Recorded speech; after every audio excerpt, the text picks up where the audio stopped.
Undang-Undang Cipta Kerja, Undang-Undang Nomor 6 Tahun 2003, mulai mengatur apa itu disebut dengan tanah musnah. Sebelumnya di belit pertanahan, akarnya kan Undang-Undang Pokok Agraria 560, itu tidak pernah diatur apa yang dimaksud dengan tanah musnah. Di Undang-Undang Cipta Kerja mulai disusupkan istilah tanah musnah di pasal 49. Di PP 18/2001 lebih ditegaskan lagi.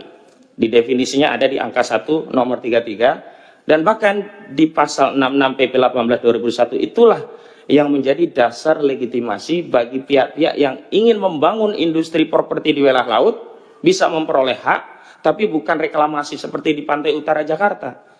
Mereka melakukan reklamasi dan rekonstruksi dengan dalih mereka punya sertifikat hak, apakah itu SHGB atau SHM, yang didalihkan sebelumnya ini adalah tanah daratan yang terkena abrasi, dianggap tanah musnah. Clear ini yang sedang terjadi, upaya hendak merampas wilayah tanah laut kita, berdalih PP 1821 dari pintu pasal 66. Maka mulai bekerja mereka menyiapkan alas haknya.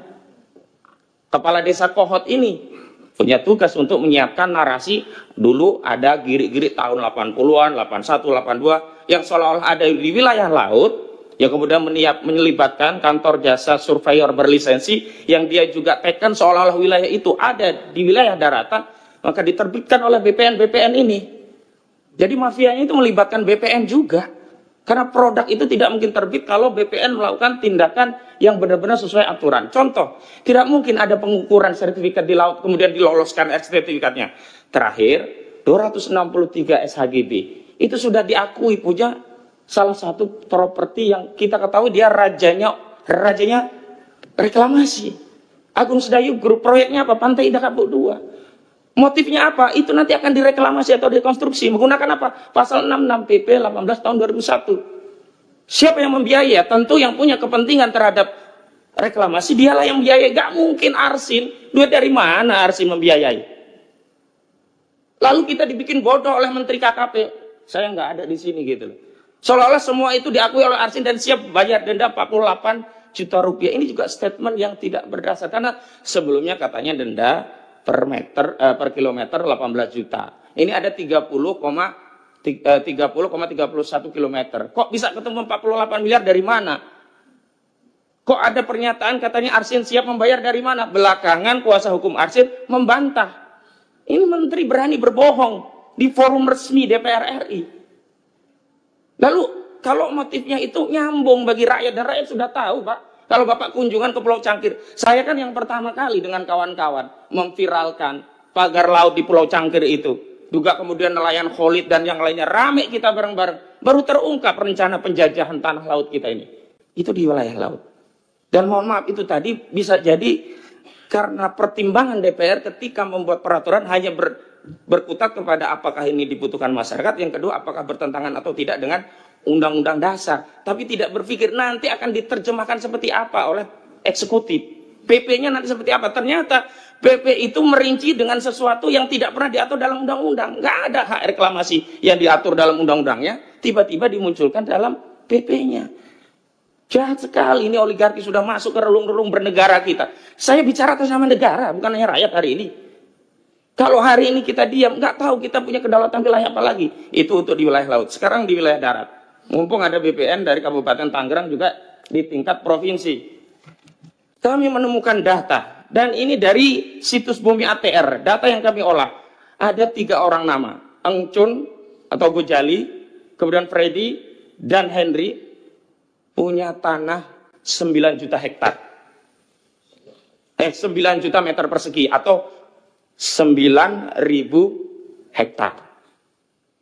900 hektar, mohon maaf, salah. Ya, 9 juta meter atau 900 hektar. Ini nggak mungkin bisa diloloskan kalau nggak terlibat pejabat bermain di dalamnya. Dan tanah-tanah inilah yang modus merampas tanah rakyat itu ya.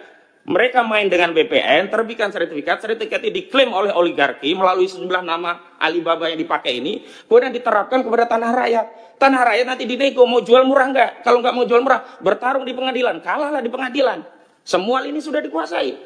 Apalagi rakyat yang tadinya belum punya sertifikat. Yang belum punya sertifikat baru kiri, nggak bisa ditingkatkan. Kenapa? Karena sudah diblok oleh BPN. NIB-nya, nomor induk bidangnya sudah diblok oleh BPN.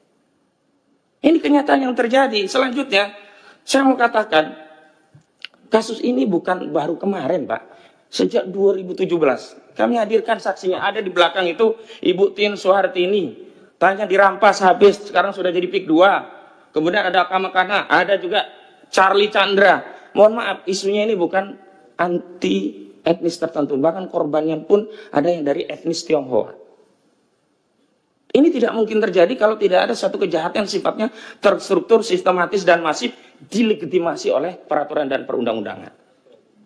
Selanjutnya saya mau bicara lagi tentang bentuk penekan apa sih modus operandinya di masyarakat. Bapak-bapak kan hari ini baru tahunya yang timbul sertifikat itu hanya di atas laut.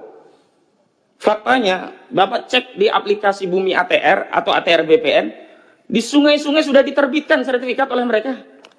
Jadi mau dikuasai semuanya, laut dikuasai, sungai dikuasai, darat dirampas.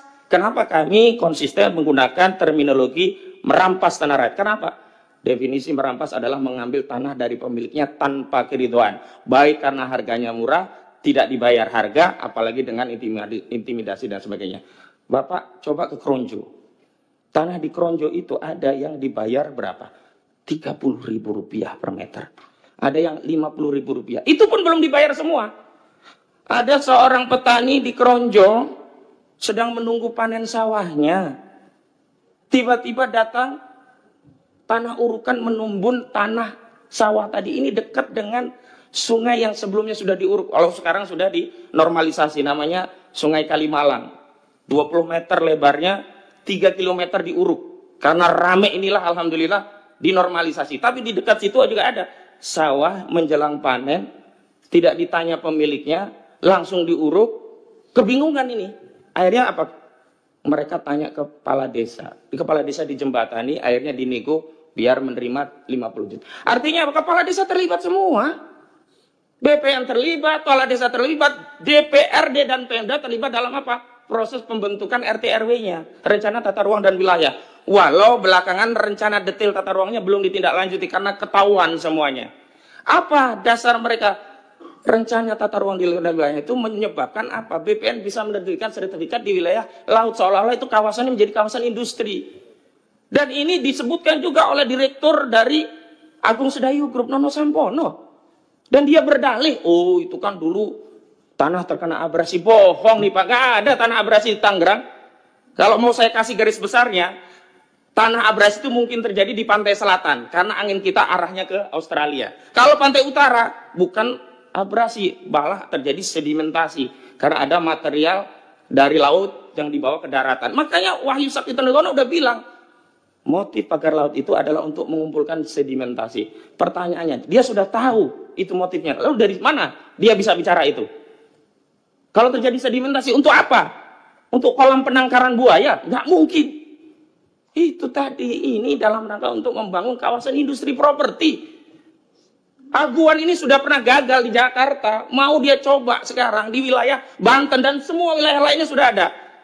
Dan mohon maaf Pak, kalau diperhatikan kenapa ada fenomena sertifikat di atas laut, itu semuanya rata-rata setelah tahun 2021 mereka memanfaatkan PP 1821 pasal 66 karena mereka ingin mendapatkan hak untuk melakukan reklamasi atau rekonstruksi berdalih tanah mereka menjadi tanah musnah.